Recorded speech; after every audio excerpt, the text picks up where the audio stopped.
Un homme qui tournait autour de l'école primaire de ma petite fille lui a demandé de rentrer dans sa voiture. Alors j'ai fait signe à ma fille de l'écouter et je l'ai suivi en vélo. Cette année, après 4 années d'école à la maison, j'ai décidé de mettre ma fille à l'école élémentaire. Je vis seul et elle est tout pour moi. Alors quand je l'ai emmenée pour la première fois en Suwon, j'étais très anxieux et j'avais très peur. J'ai donc tourné autour de l'école pendant un moment et j'ai remarqué quelque chose. Il y avait un homme qui tournait en voiture autour de cette école et je trouvais ça étrange. Je l'ai vu faire ça pendant plusieurs jours et à chaque fois que les élèves sortaient, ils avaient l'air d'être tous dévisagés, comme s'ils cherchaient quelque chose. Ils revenaient aux heures de sortie. Ce type m'intriguait et ma fille me rejoignait. Je lui ai demandé de ne pas rester dans le champ de vision de cet individu et je l'ai observé. Il est resté jusqu'à ce qu'il n'y ait plus aucun élève. Un jour, c'était un mercredi et je suis allé chercher ma fille en vélo comme d'habitude. Parfois, je l'installais sur le guidon. Parfois, je la laissais marcher quand je la trouvais un peu grasse. Cette fois, j'avais un tournevis, là. J'ai revu cet individu regarder depuis sa voiture. J'étais assez loin, mais cette fois-ci,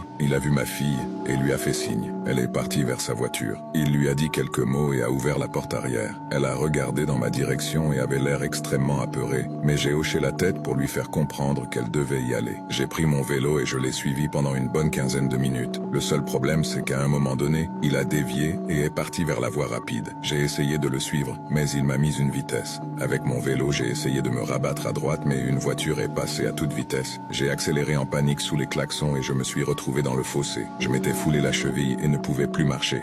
Alors j'ai appelé l'ambulance. 4 minutes plus tard, avant même que l'ambulance n'arrive, la police est venue me trouver et m'a expliqué que j'avais le droit de garder le silence car j'étais en état d'arrestation.